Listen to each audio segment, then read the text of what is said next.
Hello, everybody, and welcome to Cardiovascular Q&A Session 3.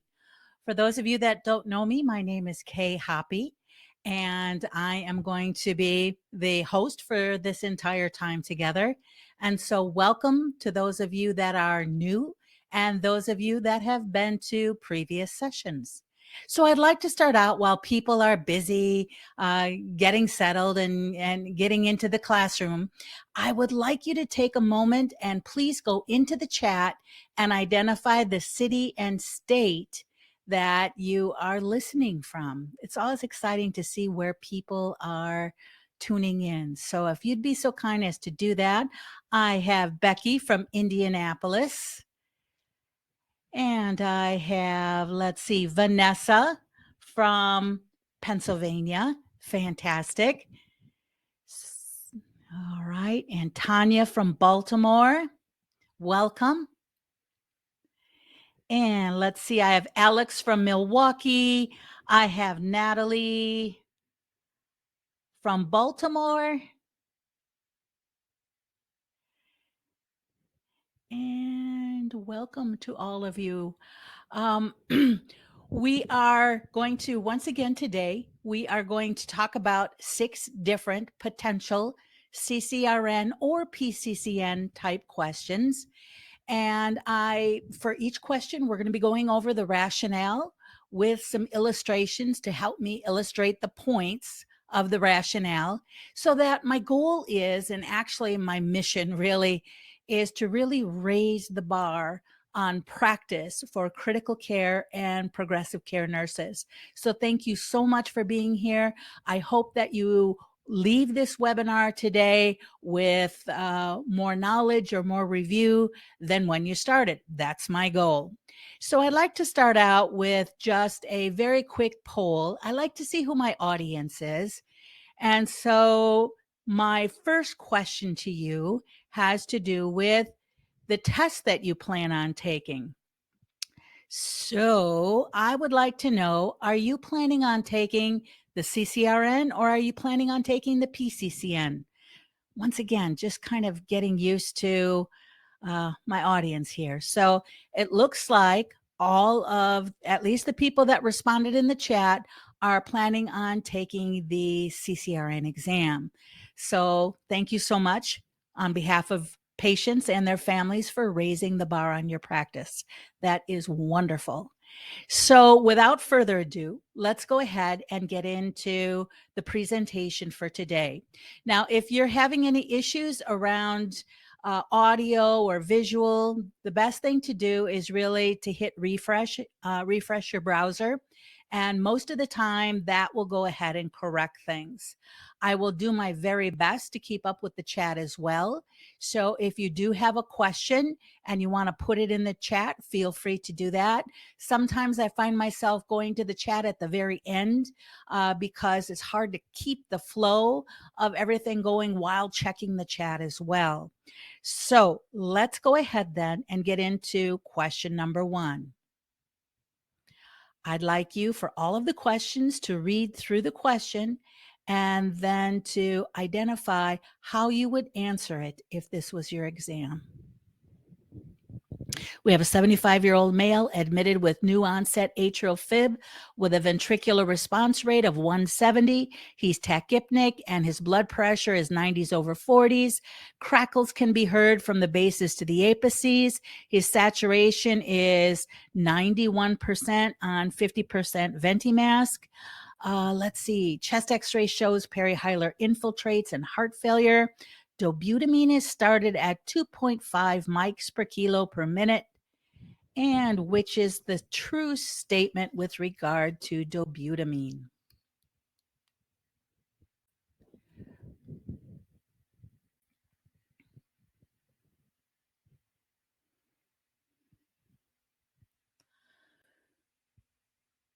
I'll give about 10 to 15 seconds per question. Okay, let's go ahead and pull up the answer to this and then the rationale. So the answer to this is B. B, administration must be preceded by a drug for AV nodal suppression when used in atrial fib. All of the other statements are not true with regard to dobutamine. So A, it's used in treating diastolic heart failure. No, it's used in treating systolic heart failure because systolic heart failure has to do with issues regarding moving blood forward flow, ejection, contractility, and we use dobutamine for that. It is a phosphodiesterase inhibitor with properties similar to milrinone. Nope, a false statement also. It is not a phosphodiesterase inhibitor, but rather it is a beta agonist with real strong beta 1 agonist effects. So it's going to increase contractility by stimulating beta 1 receptors found on the heart. And it will produce vasoconstriction at high doses. No, it doesn't. So that's one property that dobutamine really does not have, and that is the ability to vasoconstrict. And that's why clinically we would not see that we would increase dobutamine or open dobutamine wide open in the presence of hypotension, simply because we wouldn't be doing any good. We couldn't produce vasoconstriction. And in fact, there would be some vasodilation, which would make matters worse. Now, let's go back to the answer and let's talk about the answer. So in this illustration, we have a normal ECG, and of course, we have atrial fibrillation. Keep in mind, with atrial fibrillation, no big news flash to anyone, we have chaos going on in the atria, up to 500 impulses firing at the same time, causing quivering of the heart. We all know that. And the atria just sit there and quiver. No uniform contraction. We lose atrial kick. But here's the thing. When you give the beta 1 agonist, which dobutamine is, a beta 1 agonist, any type of beta 1 agonist, will increase conduction velocity through the AV node. And the way that that translates into English is that if we were to give somebody with atrial fib with a rapid ventricular rate, like our patient has here, that would increase conduction velocity through the AV node, and it would make your ventricular response rate to the atrial fib even faster. So it's prudent, and we do it all the time, right? Give dobutamine for patients with decompensating left heart failure. However, with uncontrolled atrial fibrillation, we first have to have a drug on board for AV nodal suppression to suppress that increase in conduction velocity. And for that, we would use a drug like cardizem or diltiazem, getting the patient on a drip that suppresses AV nodal conduction and slows down that conduction velocity. Otherwise, our patient would get worse. Okay, so let's go ahead then and move on to question number 2. We have conditions now, and the question is, which condition will result in an increase in pulmonary artery occlusive pressure? Of course, for most people in critical care, we know that to be wedge, right? Pulmonary arterial occlusive pressure. I've been in the critical care arena for almost 40 years now. And, wedge has always been called wedge, even though in the literature, it always has been referred to as different things. Pulmonary capillary wedge pressure, pulmonary wedge pressure, and now pulmonary arterial occlusive pressure, because we obtain this pressure when we inflate the balloon. But still, at the end of the day, when you go to the bedside, the person at the bedside is going to call it a wedge pressure. End of statement. So let's see what you guys are coming up with here.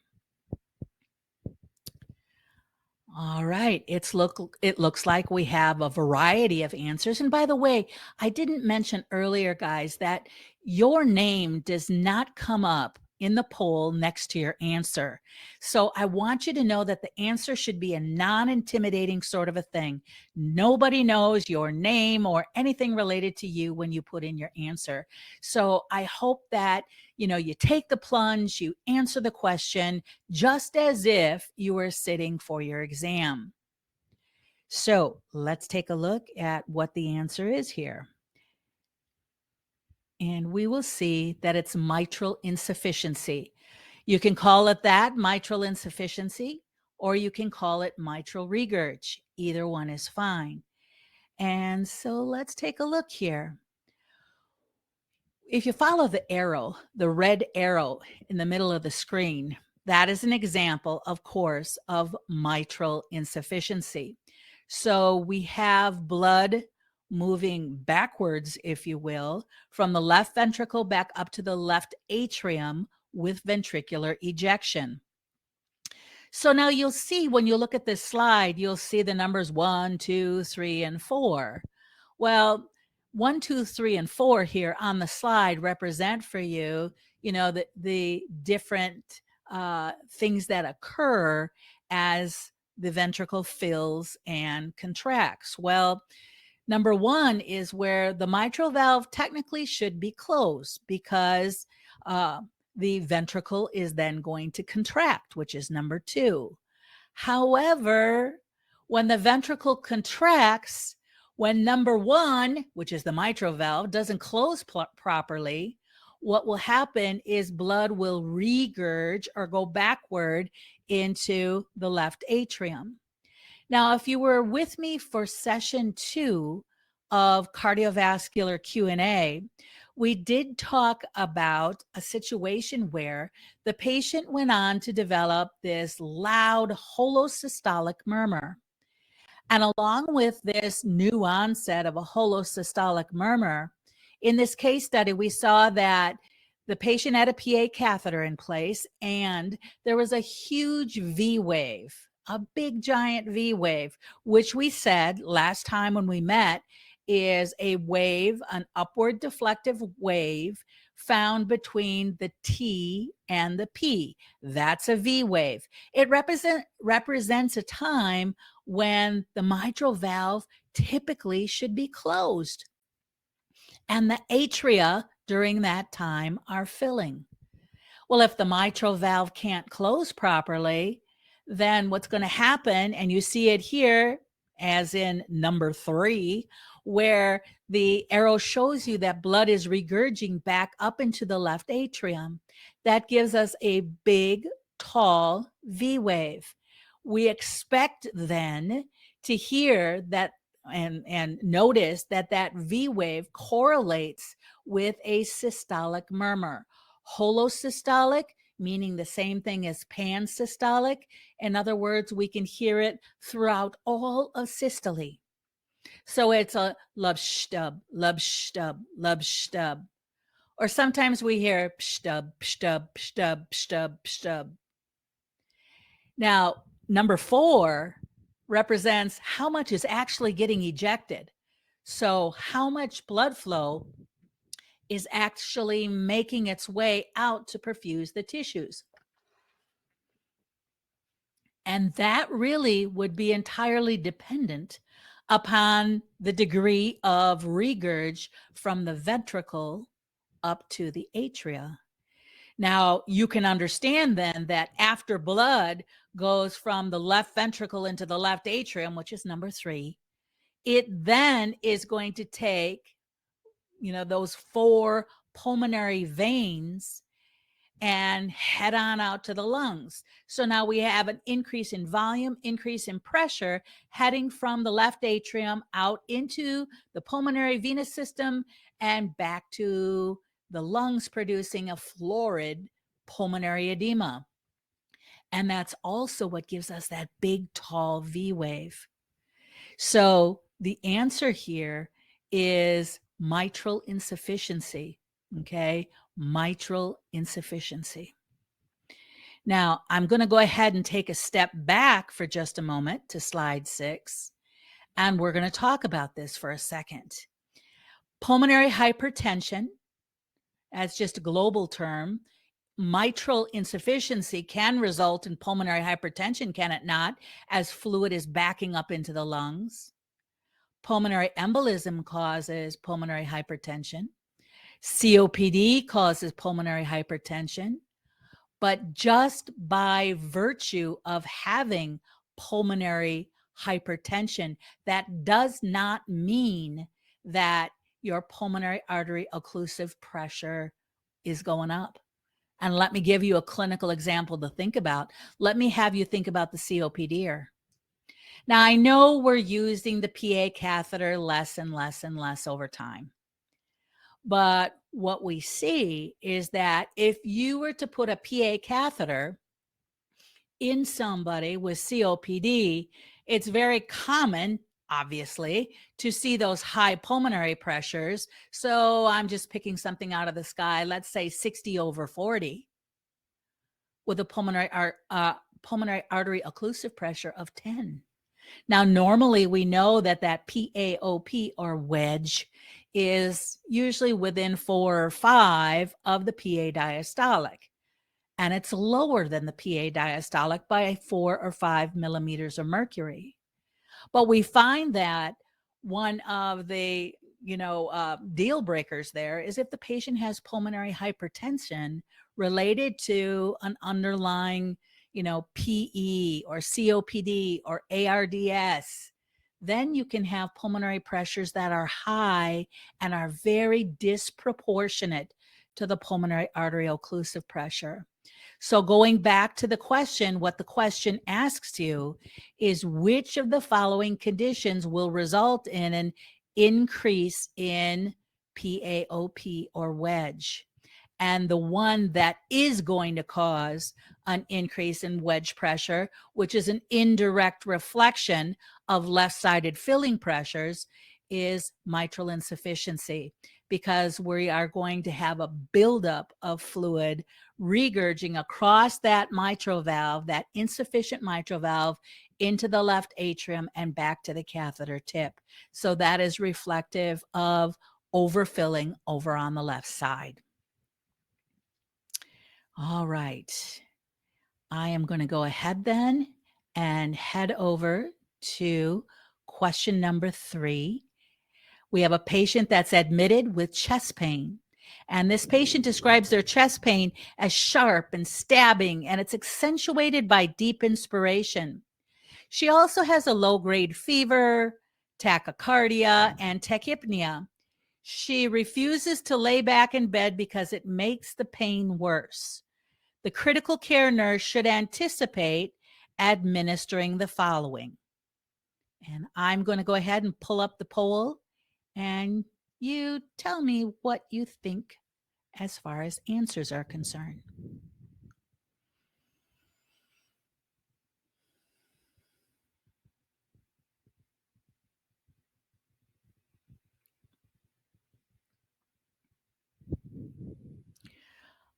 Okay, we're going to move on. And so the answer to this one is ketorolac or Toradol. Now, why? Let's back up a little bit. So she has admitted with chest pain, and it's sharp and it's stabbing and it's accentuated by deep inspiration. So those things right there, just that sentence, makes you think about something inflammatory, right? It makes you think about an underlying inflammatory process. And so we think about things like pericarditis. We think about things like pleuritis. Those are a couple of examples that come to mind. And both of them end in itis. So that is suggesting to us that we have an underlying inflammatory process going on. So when you look at our drugs, which drug is going to probably work best with an inflammatory process? Well, now we're going back to ketorolac as a drug because of its what? Anti-inflammatory properties. So she refuses to lay back because it makes the pain worse. This is classic for pericarditis. Now, again, patients with pleuritis might feel that way, but particularly pericarditis, they like to be sitting up, even sitting up and leaning forward. And so when you get questions like this on your exam, look at those chest pain clues and take a look at, okay, sounds, like something is inflamed.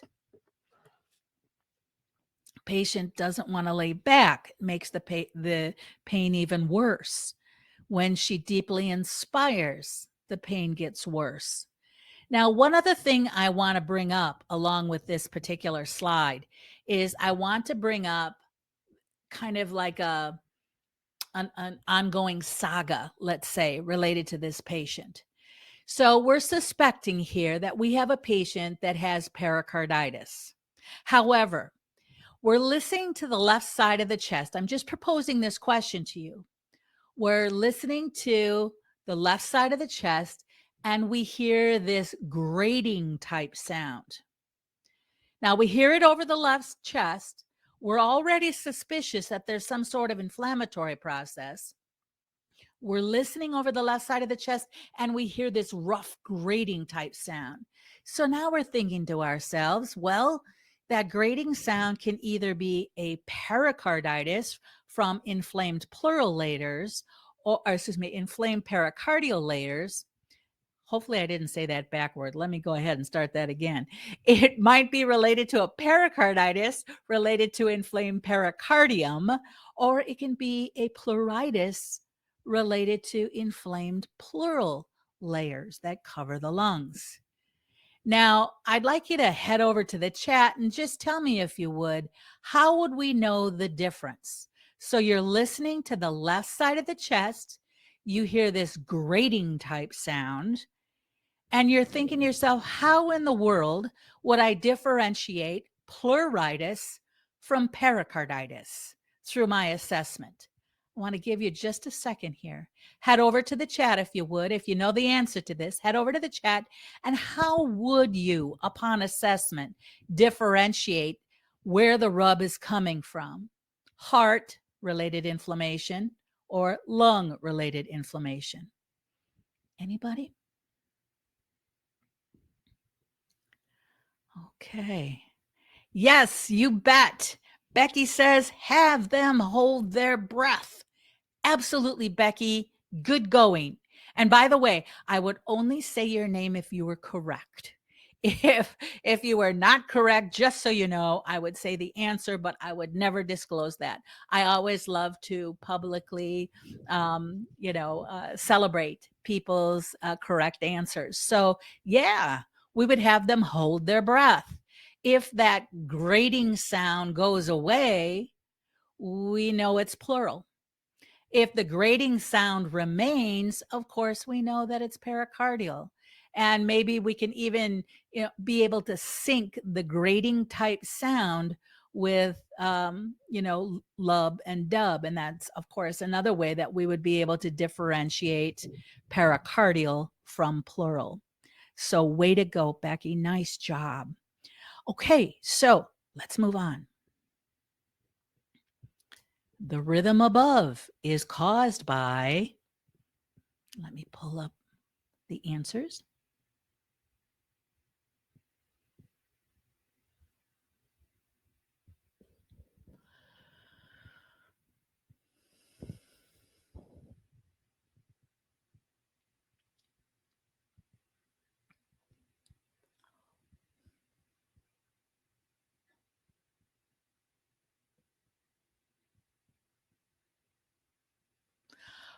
Okay, now this one is a little bit tricky. It really truly is.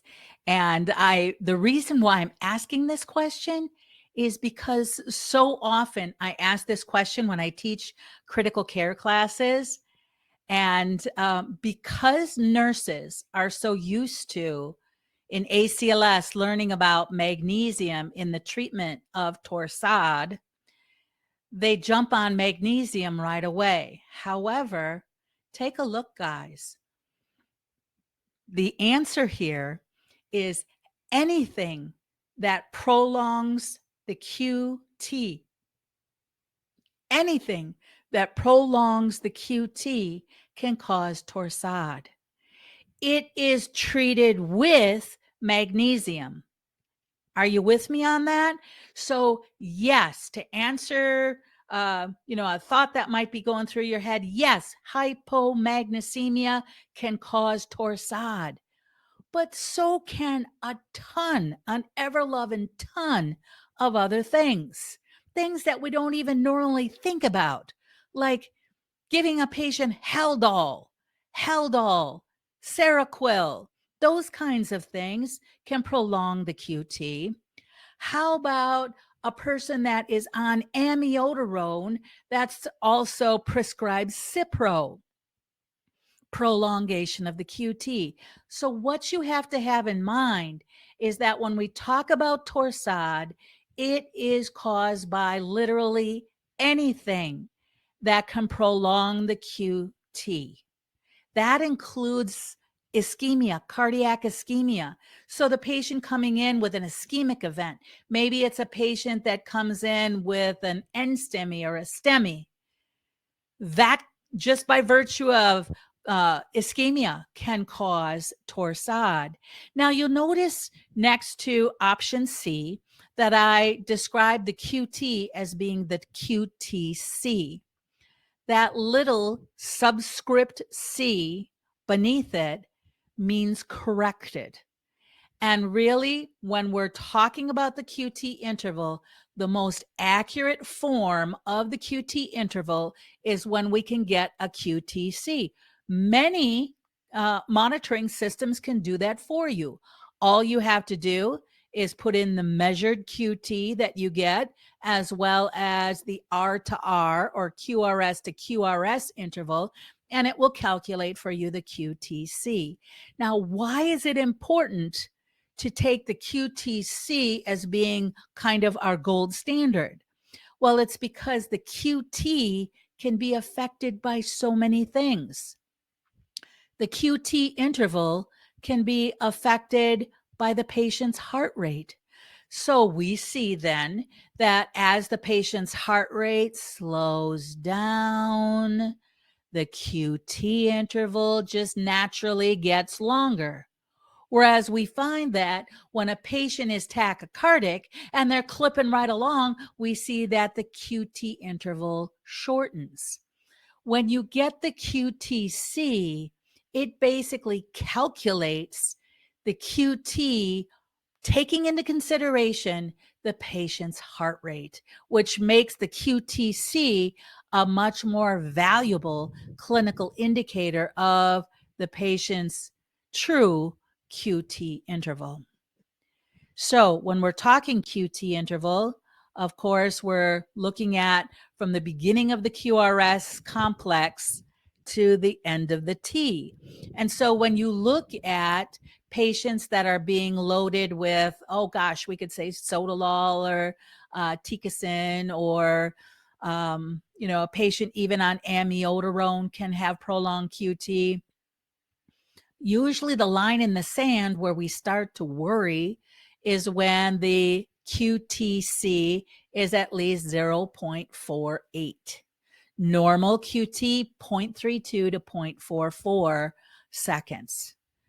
So I hope that has made you think a little bit about magnesium. Magnesium's the treatment, and it is only one of the causes, hypomagnesemia, for prolonged QT interval. Okay, so let's go ahead and move on to the next question. You are caring for a patient with pulmonary hypertension and cor pulmonale. For right ventricular preload reduction, you would use a drug that causes, and I will pull up the poll for that.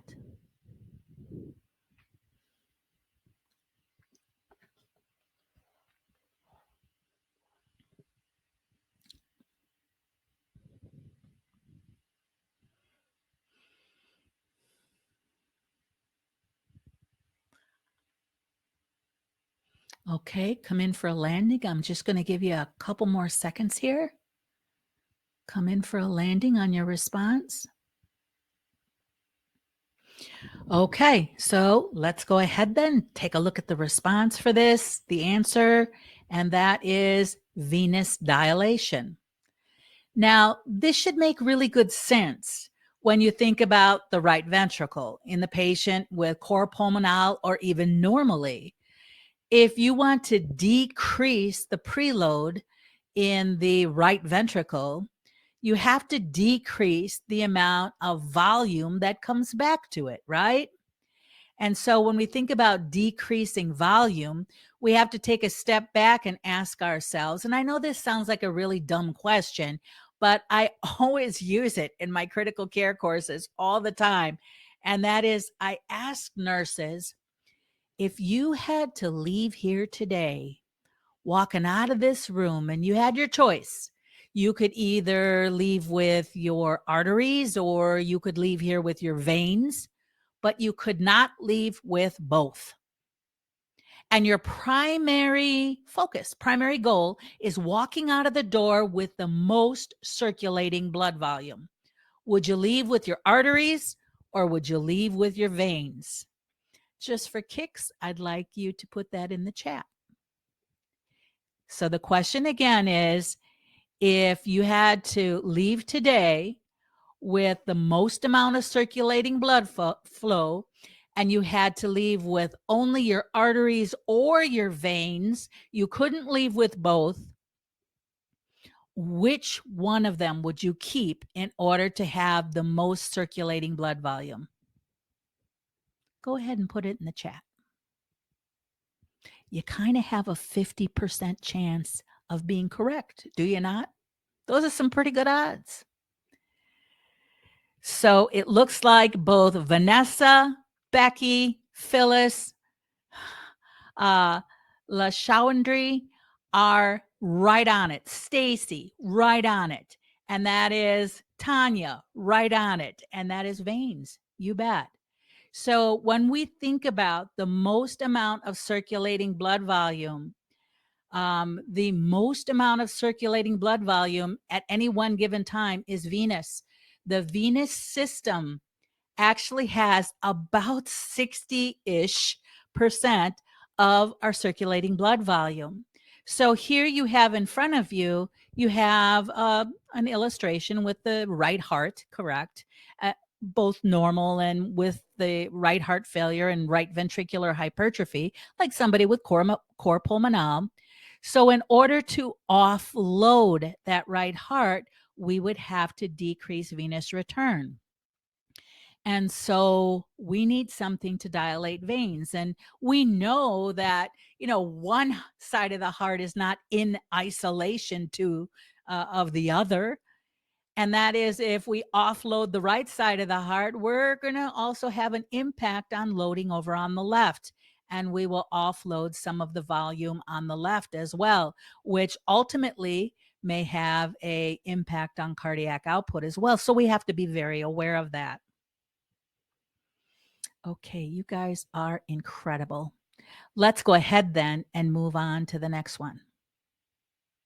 Now we're going to question 6. And in question 6, we have a 66-year-old male. He was admitted with an acute STEMI. He was taken to the cath lab and a stent was placed in the LAD, left anterior descending artery. An echo then was performed after the cath lab, and looks like he has an ejection fraction of 30%. The critical care nurse would anticipate use of which of the following drug classes to reduce ventricular remodeling and mortality. So while you're thinking, I'm going to pull up the poll so you can go ahead and record your answer.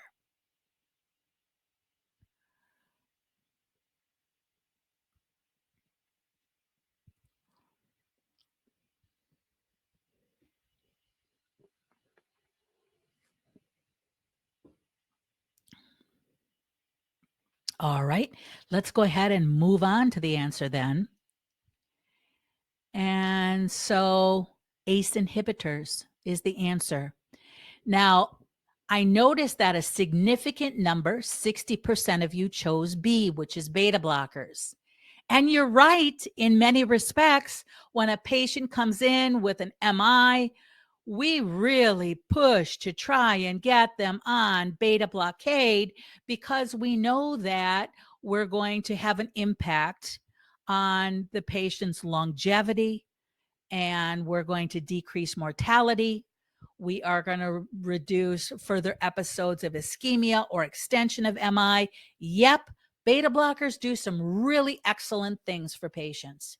However, guys, look at what the question is asking of you. The question is saying the critical care nurse would anticipate use of which drug class to reduce ventricular, it should be remodeling, remodeling and mortality. Beta blockers aren't going to pull that off for us, but rather ACE inhibitors will. So if you look at this slide right here, you can see what's called post-MI remodeling. And so we see that the patient initially has this infarction, and then we see a thinning in the area of the infarction. And then the final illustration, the one farthest to the right, shows you what happens over time then. And that is, we go from a normal bullet shape, a bullet-shaped ventricle, to now a ventricle that looks much more like a sphere. And so I don't know about you, but my bathroom could certainly use some remodeling. And we look at remodeling and saying, wow, it's new, it's fresh, it's great, it's wonderful, but not when it comes to your heart. You do not want your heart to remodel. And so what we give is we give the ACE inhibitor in order to prevent ventricular remodeling. Because if somebody, and by the way, one of the key points in that question was the fact that after PCI, the patient had a follow-up echo and his ejection fraction was in the 30s. That is not acceptable, right? So when a patient has an ejection fraction in the 30s, we know that we have to get in there and prevent remodeling. We have to do some preload and afterload reduction with an ACE inhibitor, or this patient will wind up having recurrent bouts of heart failure for the rest of their life, and their mortality rate will go up. Okay, let's go ahead then and move on to the next one. Now we have a patient in question number 7. This patient is being loaded with Ticastin. And Ticastin is a class 3 antiarrhythmic for recurrent episodes of atrial fibrillation. When administering this drug class, the whole class, guys, the nurse has to closely monitor. Let me go ahead and pull up the poll.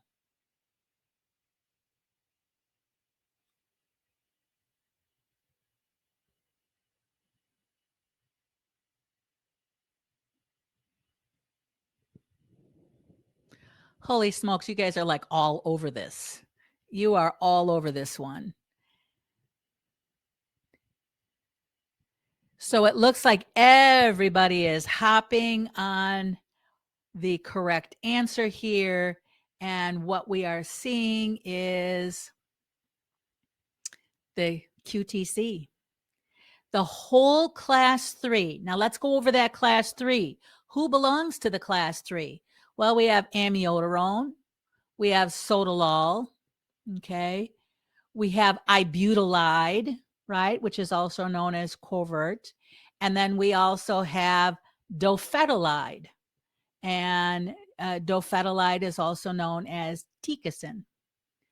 And so all of those in the class 3 family, last one of them in the class 3 family, can cause prolongation of the QTC. And so that's why we would not start somebody on a class 3 without following them very closely in terms of loading. So again, sotalol, Ticacin are some examples where we actually bring the patient into a monitored bed unit and watch their QT while loading the medication.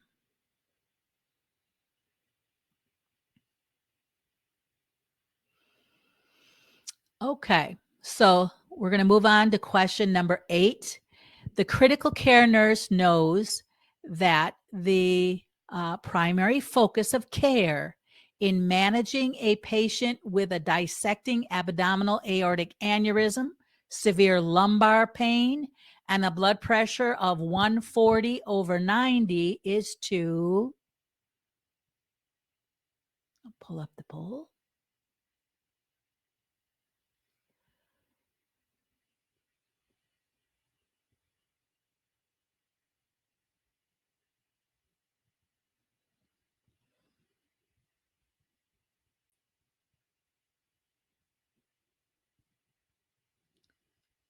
All right, I'm going to give you another few seconds if you go ahead and get your answer in the chat, or excuse me, in the poll. Okay, so let's go ahead and look at our answer here. Our big thing is blood pressure control, right? Pain and blood pressure control. When you think about pain and how it drives up blood pressure, it really is important to get on top of this patient's pain. And along with that, because blood pressure is a real big concern here, because if you take a look at this, what we see is that we have a healthy vessel. Then we have another vessel, which looks like we have a tear in the intima, which is, the innermost layer. And then it looks like we have a dissection in the media.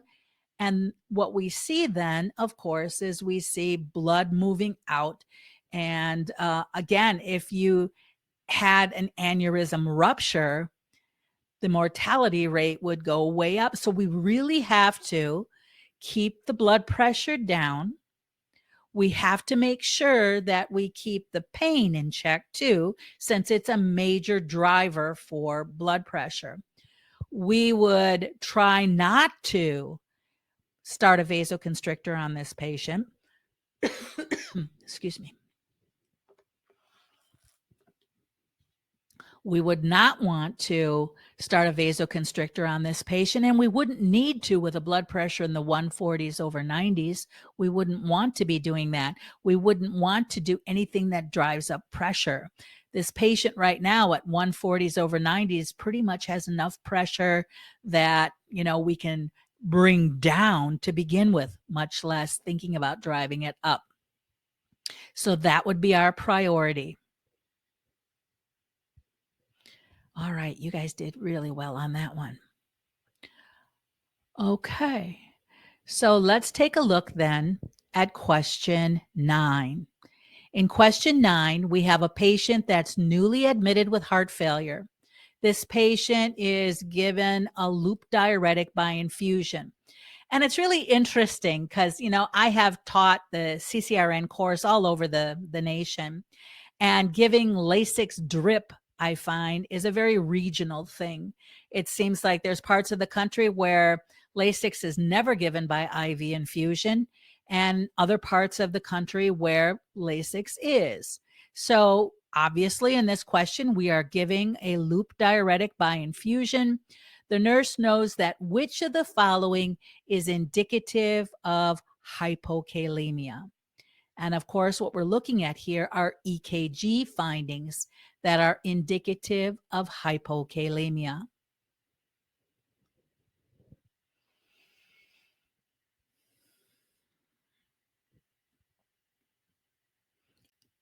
Going to just give you a few more seconds to answer this.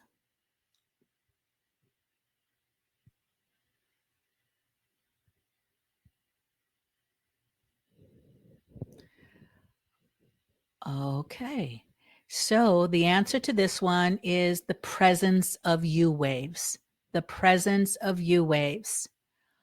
loss of P wave, tall tented T waves, widening of the QRS, all of those are seen with hyperkalemia. So when we think about the renal patient, because they're the ones that always seem to come to mind when we're talking about hyperkalemic crisis, we see loss of P, tall tented T's, and widening of the QRS complex. But we are talking in this question about hypokalemia caused by a loop diuretic. Now, let's take a look at what it looks like. So you see the arrow there. The arrow is pointing to the U waves. So immediately following, it almost looks like somebody has a T wave next to the T that just looks a little bit smaller. So that's an elevated U wave. Again, seen in hypokalemia. Nice job on that, guys. All right, so we're working our way over to question number 10. Now we have a 68-year-old who's newly diagnosed with decompensated left heart failure. Which of the following assessment findings would precede all of the others?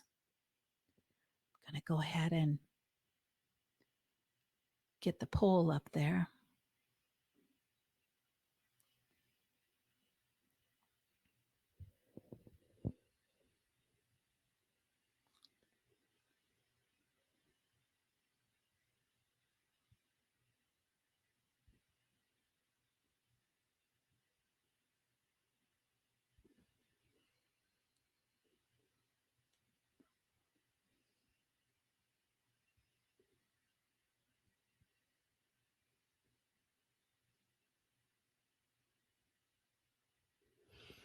All right, let's go ahead and take a look at the answer.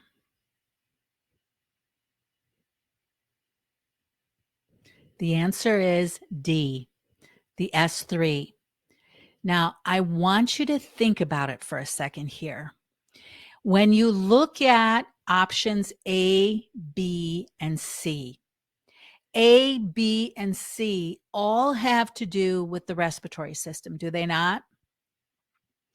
S3 is an extra heart tone, and an S3 comes into play when a ventricle is, think about it as being overloaded and non-compliant. Now, an S3, normally a low-pitched sound, best heard with the bell of the stethoscope, and it really can be accentuated with the patient laying over in their left lateral position.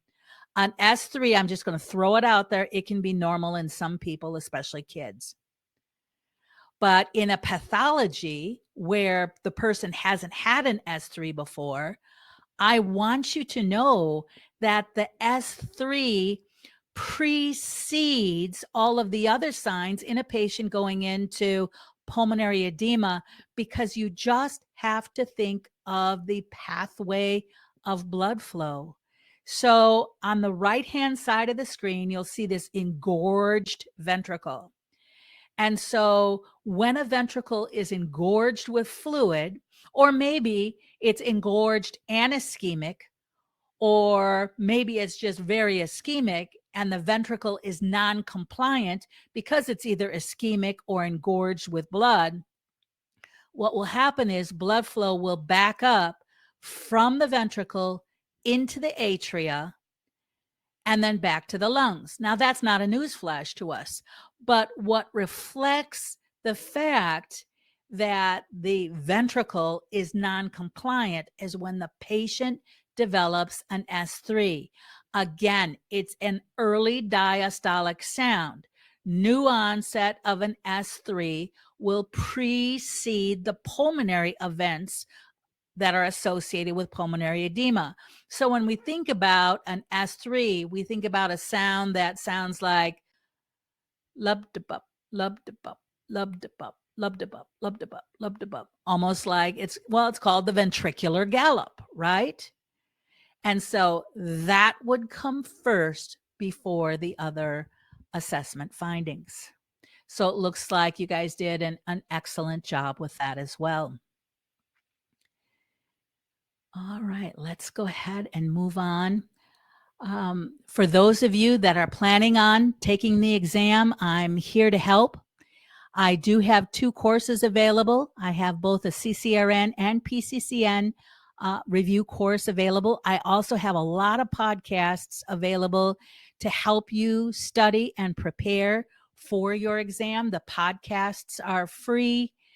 When we're talking about the online courses, this is what's included in the online courses: 30 hours of online instruction. It's accredited. Both courses are accredited for 30 continuing education hours by the California Board of Nursing. There's a note-taking guide for every topic we discuss. And what kind of separates this from other courses available to you out on the internet is the fact that you have lifetime access to this 24/7, 365. And as I make updates to the course, those updates will be automatically reflected in your program. So it really is a good investment in my mind for both now and in the future. Also, you will be able to take a mock exam that I have at the end of the course that will help you determine whether you are ready. Now, if you were scrambling during this presentation to take notes or anything, and I noticed somebody even put something in the chat about a recording, for all of my attendees, you will get a recording of this presentation. It's an automatic. It will be automatically sent to you once the recording is available. And I use Demio as my platform, and sometimes it can take anywhere from an hour plus before it will be delivered and dropped into your email. So that is done on Demio's part. So if you are interested in the online course, I do run a special for attendees at my webinar, and that is I will take $100 off the course if you are interested and order the course by Sunday at midnight. So all you need to do is head on over to my website, which is khoppypresents.com, in order to place your order, and make sure that when you place your order, should you decide to do so, that you put in the code, which is right at the bottom of this slide, 041923, which is the date, right? Plus in all caps, webinar. And you will receive a $100 discount on the cost of the course. Now, what's coming up next? We are going to start talking about shock. And I am planning to do my next webinar next Wednesday. So I will announce that in my email. So make sure that you have been a subscriber on my email list so that you can find out the date for sure and the confirmed time. So I thank you so very much for being here today. And if you would be so kind to provide me with feedback, I would really appreciate that a lot. So if you would take some time in the chat and just identify things that you liked. One of the things that I'm struggling with, guys, is if I'm allowing enough time between the question and the answer to give you guys time to think. So if you could, in your evaluation in the chat, if you could identify for me if I'm allowing for enough time for you guys to answer the question, I would appreciate that, because I'm pretty new to the webinar world. I'm not new to the teaching world, but certainly to the webinar world. Okay, so you're welcome, everybody. You're welcome. Speed and flow seem pretty good. All right, fantastic. Rationale, you like the rationale? Excellent, excellent. That sounds great. Well, thank you very much, everybody, for being here today, and I really appreciate my time with you. I know everybody is stretched for time, so thank you and goodbye.